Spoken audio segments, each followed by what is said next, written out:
Hello दोस्तों, मेरा नाम है राजूलाल कुमावत। और आपको जैसे ही पता है कि आपका पीटीआई का एब्सेंट का डीवी का जो मैंने बताया था आपको कि आपका शेड्यूल आने वाला था, जो आ चुका था 23 तारीख को, आपको ये बात पता ही है अच्छे से। ठीक है। तो अब आपका एब्सेंट का डीवी चलेगा। ठीक है। तो अब आप मान के चलिए कि आपका एब्सेंट का डीवी होगा। तो आपका एब्सेंट का डीवी होने के बाद लगभग आपके 2 महीने तक तो लगेंगे लगेंगे आपके रिजल्ट आने में। क्योंकि आपको पता है जब एब्सेंट का डीवी चलेगा, इसको भी चलने इस ये खत्म होगा, तो लगभग इसको भी 10-15 दिन तो ऐसे ही निकाल देंगे।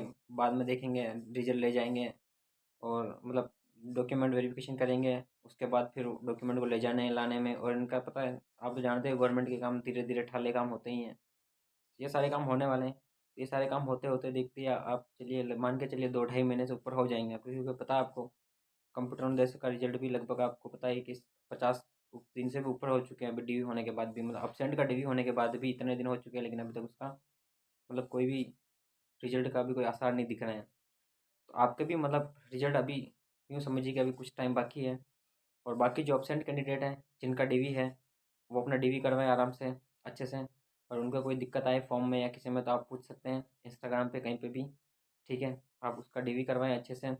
और बाकी जो भी है, उसके जो भी लिस्ट है वगैरह डॉक्यूमेंट की क्या क्या चाहिए, वो सब चीज़ें अपन ने पहले वीडियो बनाया है, जो पीटीआई का जो मेन डीवी हुआ था उस समय।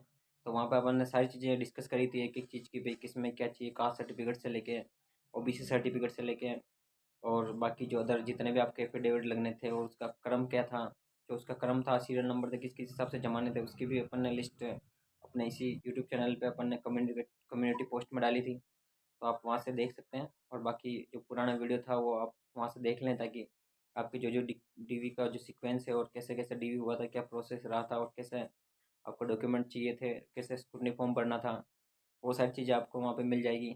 और बाकी आपका रिजल्ट तो लगभग आपको पता ही है कि अब 2-2.5 महीने से लगभग आपका 2-2.5 महीने तो लगेंगे ही लगेंगे, क्योंकि आपके रिजल्ट के पहले आपको पता ही है कि लैब असिस्टेंट का रिजल्ट आना बाकी है। लैब असिस्टेंट का, उसके बाद लाइब्रेरियन का। तो लाइब्रेरियन और लैब असिस्टेंट का दोनों का लगभग साथ ही चल रहा है, तो अभी देखो आप उसका भी निकला है, तो लगभग आप मान के चलिए उसका होगा तो उसका भी 1-2 महीने 1.5 महीने लगेंगे। तो आपका यूँ समझिए कि आपका यूँ लंबा खिंचता ही जाएगा, इससे चीज़ें लंबी खिंचती जा रही है लगभग आस पास आपके और लैब असिस्टेंट के बीच में लगभग 10-15 दिन का गैप डाल रखा है इन्होंने। यूँ समझिए जब लैब असिस्टेंट का आएगा, 2-1 महीने, महीना 1.5 महीने, 1.5 महीने के बाद ही आएगा। इससे पहले तो आप सोच के चलिए कि पॉसिबिलिटी नहीं है। क्योंकि इस बार पता है जो डॉक्यूमेंट वेरिफिकेशन हो रहे हैं, वो यहाँ पर डॉक्यूमेंट जो कर रहे हैं वो अलग बात है, लेकिन वहाँ पर जाने के बाद भी ऐसा बोल रहे हैं कि वहाँ पे भी वेरिफिकेशन कर रहे हैं, इसलिए हमको टाइम लग रहा है। अगर ये सच है या झूठ, इसका तो पता नहीं है, लेकिन अगर बोर्ड की तरफ से ये बार बार ये दिया जाता है कि एक्सक्यूज़ दिया जाता है कि भाई हम वहाँ पे भी डॉक्यूमेंट को वेरिफिकेशन कर रहे हैं, वहाँ पे भी हम चेक कर रहे हैं डॉक्यूमेंट्स को भी कि भाई डॉक्यूमेंट सही है या नहीं है। अगर ऐसा देखा जाता है या पीटीआई में ऐसा देखा जाता है, अगर कोई फर्जी डिग्री वाले हैं बहुत सारे, जो जिनके ऐसे घने कैंडिडेट ऐसे भी होंगे जो कहीं से फर्जी डिग्री बनवा के लाए हैं, ऐसा है तो उनको भी चेकिंग हो रही है, ताकि अच्छे से, ताकि जो काबिल लोग हैं उनको प्रायोरिटी मिले। तो अगर ऐसा हो तो ये भी अच्छी बात है कि आपका डॉक्यूमेंट में टाइम तो लगेगा ही, लेकिन अच्छे से चेक होगा। तो उसमें जो भी जिनके फर्जी डिग्री है या फिर जितने भी है वो सब निकल जाएंगे। आपको पता ही एब्सेंट की लिस्ट आ चुकी है, तो उसमें जितने एब्सेंट कैंडिडेट है उनका भी हो जाएगा।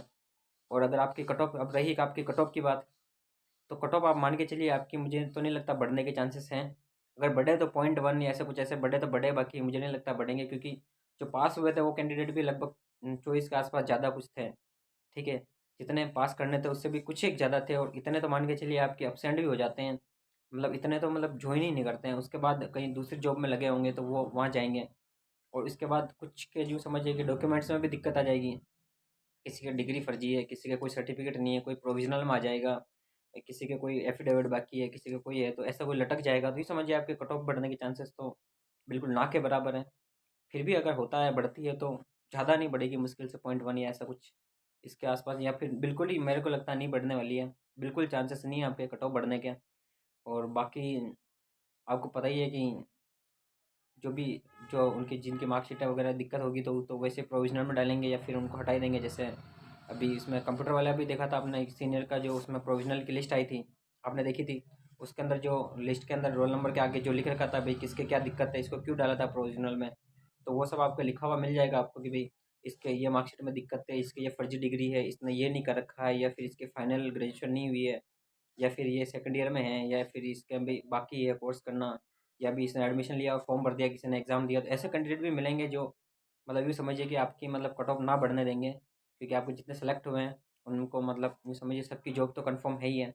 और उसके बाद आपका रिजल्ट तो आ ही जाएगा आपको, और प्रोविजनल आ ही जाएगा, तो आपको पता चल ही जाएगा। तो मेरे हिसाब से जो एब्सेंट कैंडिडेट है वो अच्छे से अपना डीवी करवाएं, ताकि किसी को मतलब कोई दिक्कत ना हो डीवी करने में, मतलब बाकी आगे प्रोविजनल में नहीं डाला जाए और आगे कोई दिक्कत ना हो, मतलब इजीली आपका काम हो जाए। आपको एक अच्छा चांस मिला है, गोल्डन अपॉर्चुनिटी मिली है कि आप उस समय नहीं खिंचा पाए किसी कारणवश, तो अब आप चले जाइए। क्योंकि जॉब मिलना बहुत मुश्किल काम है, न मतलब बहुत मेहनत का काम होता है, बहुत मेहनत करते हैं तब मिलती है। आजकल तो आपको पता ही है, अभी सेकंड ग्रेड का पेपर भी आउट हो चुका, आपने देखा था। मतलब पेपर आउट होने का सिलसिला तो मतलब क्रमवार जारी है ही, आपको पता चल ही रहा है कि रेगुलर पेपर आउट हो रहे हैं।